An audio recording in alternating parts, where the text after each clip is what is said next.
জগদীশচন্দ্র বসু বাংলা তথা ভারতের অন্যতম শ্রেষ্ঠ বিশ্ববন্দিত বিজ্ঞানী ছিলেন জগদীশচন্দ্র বসু।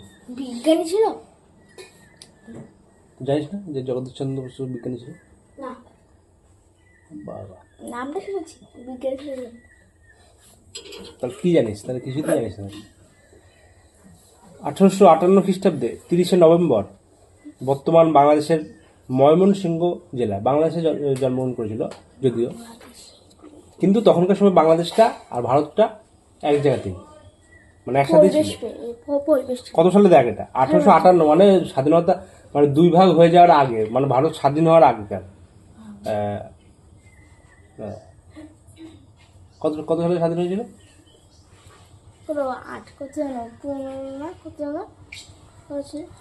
25শে বৈশাখ। কত? তার আগের।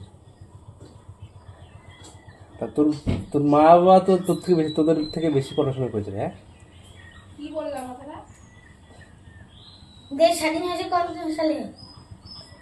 না না, বললাম যে কোন কথা বলছে? কাকু বললো দেশ স্বাধীন হয়েছে কত সালে? এখানে আছে 1885। ও হ্যাঁ, সেটা না, পড়াশোনার কথা বলছি। সেটা বলছে মনে হয়। হ্যাঁ, পড়াশোনা করেছিল তোর থেকে বেশি, কিন্তু সেটা বলছি না, মানে ভালো পড়াশোনা করেছে সেটা বলছি, এখনো মনে আছে সব কিছু। আর তোদের পড়াশোনা করছিস রানিং, তাই মনে রাখতে পারছিস না।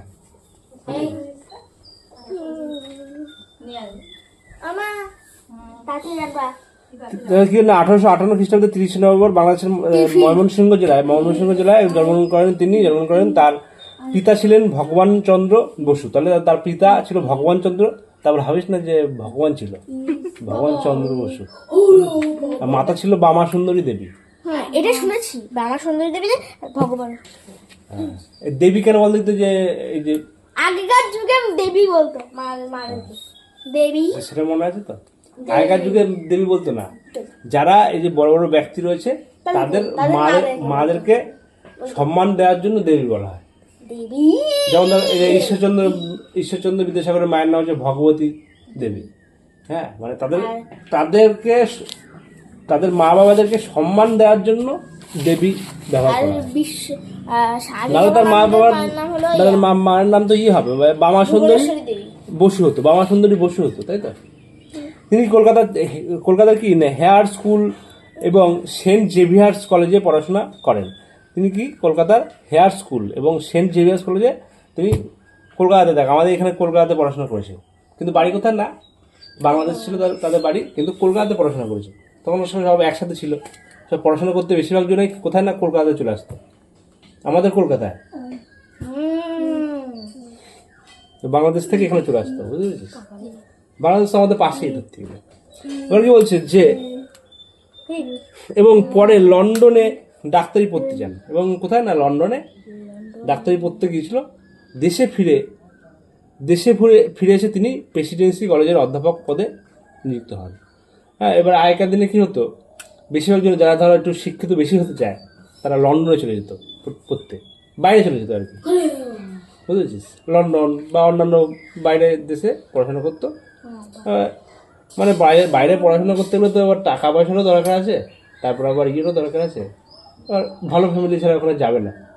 এই জন্য আমাদের এখানেও আছে এখনও, কিন্তু বহু, মানে আমাদের ইন্ডিয়া থেকে বহু বাইরে পড়াশোনা করে, কিন্তু তুই তাই বলে ভাবিস না যে আমাদের ভারতের মধ্যে সেরকম ব্যবস্থা নেই বলে বাইরে যায়, সেটা ভাবিস না। কিন্তু বাইরে যাওয়ার মানে আছে, কিন্তু ওই যে বাইরে যে গিয়ে মানে অন্য দেশে যেখানে ইংরেজিতে কথা বলে ইংল্যান্ডে বা ধর ব্রিটিশ যেখানে আছে, হ্যাঁ, বা আমেরিকাতে, সব বাইরে গিয়ে সব পড়াশোনা করছে, কেউ ইউক্রেনে গিয়ে পড়াশোনা করছে।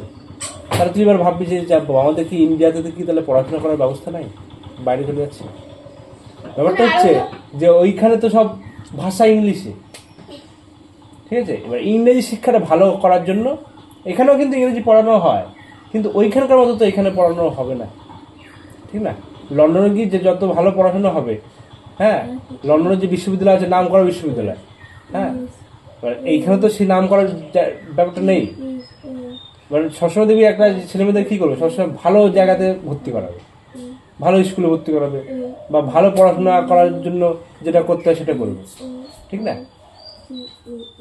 কখনো সে চায় যে খারাপ পড়াশোনা করুক ছেলেমেয়েরা, মা বাবা কখনো চায়? তাহলে সেটাই তার জন্যই বাইরে পাঠানো হয়, বুঝতে পেরেছিস? বাইরে গিয়ে পড়তে পাঠিয়েছিল তখনকার সময়। এবং যাদেরকে বাইরে পাঠিয়েছে তারা সব ছোটখাটো লোক হয় নাই, বড় বড় লোকই হয়ে ফিরি, মানে বড় লোক মানে বুঝতে পারছিস, মানে বড় মাপের লোক। টাকা পয়সার জন্য বড় লোকের কথা বলছি না, বড় মাপের লোক। দেখ না, সব বড় বিজ্ঞানী হয়েছে, ঠিক আছে? জগদীশচন্দ্র বসু। এই গাছের যে ইয়ে আছে, প্রাণ আছে, হ্যাঁ, ওটা কে আবিষ্কার করেছিল?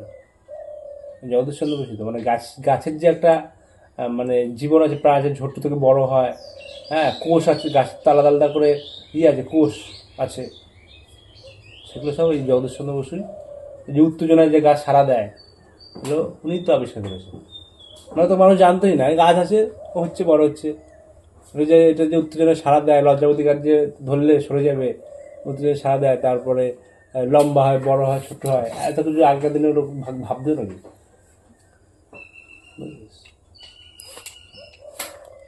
এবার কি বলছে যে দেশে ফিরে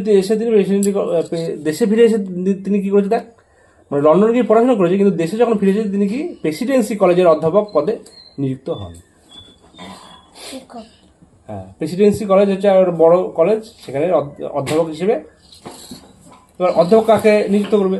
যে ভালো পড়াশোনা করেছে, যার সেই সমস্ত জ্ঞান আছে, হ্যাঁ, দিয়ে সে তাকেই তো নিযুক্ত করবে।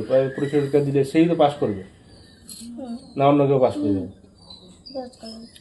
লজ্জাবতী গাছের স্পর্শ, এই দেখ, আমি বলতে না বলতেই দেখ দিয়ে দিয়েছে। লজ্জাবতী গাছের স্পর্শ থেকে তিনি প্রথম প্রচার ও প্রমাণ করেন উদ্ভিদ দেহে প্রাণ আছে। যেটা বললাম সেটাই। বিভিন্ন জটিল গবেষণা করে তিনি আবিষ্কার করেন বেতার বা রেডিও। তিনি রেডিও বা বেতার তরঙ্গ আবিষ্কার করেছিলেন। হ্যাঁ, এই যে রেডিওর মাধ্যমে যে শুনছি, এগুলো কে আবিষ্কার করেছে? এই রেডিওটাই আবিষ্কার করেছে কে? যে বেতার তরঙ্গটা, মানে এক জায়গার খবর আরেক জায়গায় তুই রেডিওর মাধ্যমে পেয়ে যাচ্ছিস, এগুলো জগদীশচন্দ্র বসু আবিষ্কার করেছিল। যদিও পেটেন্ট সংক্রান্ত গণ্ডগোলের কারণে এই কৃতিত্ব অন্য এক বিজ্ঞানীর দখলে চলে যায়। মানে ইনি আবিষ্কার করেছিল, কিন্তু অন্য একজনের ক্রেডিট নিয়ে নিয়েছে আর কি। মানে হ্যাঁ, এই প্রথম আবিষ্কার করেছিল, এই প্রথম বলেছিল যে এরকমভাবে বেতার তরঙ্গ করা যায়, বেতার তরঙ্গ কি, কিন্তু অন্য আরেকজনা এসে বলছে আমিই করেছি, দিয়ে তার ধর একটু টাকা পয়সা বেশি ছিল, সে এসে আমিই করেছি বলে তোর ক্রেডিটটা, ধর তুই একটা জিনিস বানিয়েছিস, হ্যাঁ, তোর বানানোটা যদি আমি নিয়ে কি করলাম, বা আমি তো বানানোটা কীভাবে বানালে আমি দেখে নিচ্ছি, দিয়ে কপি করে নিলাম, বুঝলি তো, দিয়ে আমি আবার বানিয়ে দেখিয়ে দিলাম সবার সামনে, দিয়ে তুই কী করলি, তুই বানিয়েছিস, তোর তোর লেখাটা ধর তুই পরীক্ষা লিখেছিস, তোর লেখাটাই কপি করে পাশের জন্য দেখে লিখে দিল, তাহলে সে তো তোর ক্রেডিটটা নিয়ে নিল। হ্যাঁ, পাশের জন্য লিখলো। তার সবসময় একটা জিনিস দেখবি, যারা দেখবি একটু মানে ভালো পড়াশোনা, কমাও না, ভালো পড়াশোনা, তারা কি করে জানিস তো, কয়েকটা ধর যদি না পারে, তারা কি করে, কেমন চালাকি করে, তারা আশেপাশে দেখে, হ্যাঁ, করবে, মানে দেখবে যে ও ঠিকঠাক লিখছে নাকি, দিয়ে তোরটা পড়ে নিল, দেখলো হ্যাঁ এটা মোটামুটি ঠিকঠাক আছে, ওইখান থেকে একটু নিল, আর নিজের মাথাতে যেটা ছিল সেখান থেকে একটু নিয়ে এমন লিখে দিল, খুব ভালো একটা লিখে দিল, দিয়ে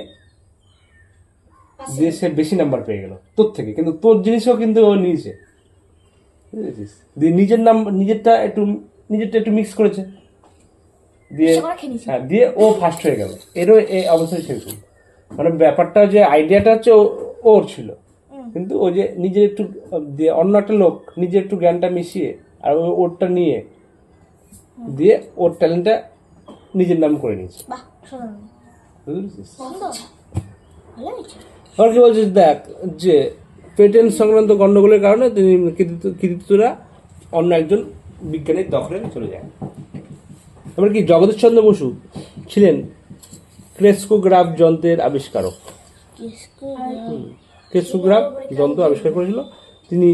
আবার একাধারে জীববিজ্ঞানী ছিল। জীববিজ্ঞানী মানে কি, তিনি বেশিরভাগ ক্ষেত্রে ওই জীবদের নিয়ে তিনি করেছেন, মানে পরীক্ষা নিরীক্ষা করেছেন বা আবিষ্কার করেছেন যে কোনো কিছু, মানে জীবদের নিয়ে, বুঝতে পেরেছি? জীব মানে কি, যারা চলাফেরা করতে পারে, হাঁটাচলা করতে পারে, যেমন তার মানুষকেও নিয়েও বলতে পারি সেটাও। তারপর ধরো এই যে গাছ, উদ্ভিদ, হ্যাঁ প্রাণী, হ্যাঁ মানে প্রাণীরাও তো জীবের মধ্যেই পড়ছে, বুঝতে পেরেছিস? প্রাণীর গোষ্ঠীটা হ্যাঁ জীবের মধ্যে পড়ছে। জীব আর জড় মানে হচ্ছে গাছ টাছ, জীব জড় সবকিছু নিয়েই করেছেন, মানে আবিষ্কার করেছেন। জড়ের মধ্যে হচ্ছে কি আছে, জড়ের মধ্যে হচ্ছে গিয়ে এই যে খাতা টেবিল, এগুলো তো কিছু আবিষ্কার করার মতো সেরকম কিছু নেই। খাতা টেবিল বই, উনি বেশিরভাগ ক্ষেত্রে জীবের ক্ষেত্রে করেছেন, মানে ওই যেগুলো ধর গাছটাও কিন্তু জীবের মধ্যে পড়ছে, বুঝেছিস? তারপর মানুষ, তারপর যে কোনো জন্তু, পশু প্রাণী সবই তাদের জীবন আছে ধরতে গেলে, জীব বলে, ঠিক আছে? তো গাছেরও তো জীবন আছে নাকি, নাই?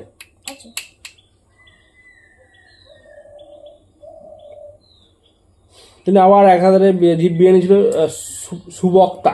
সুবক্তা মানে সে ভালো কিন্তু মানে তার বক্তৃতা দিত। ও কল্পবিজ্ঞানের রচয়িতা। কল্পবিজ্ঞান তিনি রচনা, মানে কল্পবিজ্ঞান মানে কি, কল্পনার যে বিজ্ঞান হয়, তিনি রচনা করেছেন। অব্যক্ত তার লিখিত একটা বিখ্যাত গ্রন্থ, অব্যক্ত ছিল তার একটা গ্রন্থ, তিনি লিখেছেন এই গ্রন্থটা। বাঙালি সন্তানদের বিজ্ঞান চর্চার জন্য তিনি প্রতিষ্ঠা করেন বসু বিজ্ঞান মন্দির। বা বাঙালি সন্তানদের বিজ্ঞান চর্চা, মানে বিজ্ঞান শেখার জন্য তিনি কি আবিষ্কার করেন বা কি প্রতিষ্ঠা করেন না, বসু বিজ্ঞান মন্দির।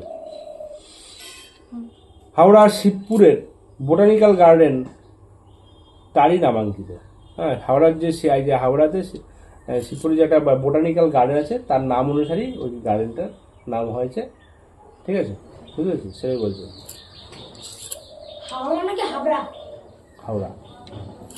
এই মহান বিজ্ঞানী 1937 খ্রিস্টাব্দে 23শে নভেম্বর মৃত্যুবরণ করেন। 1937 খ্রিস্টাব্দে 23শে নভেম্বর কি করেন না, মৃত্যুবরণ করেন, বুঝেছিস? হ্যাঁ বুঝলাম।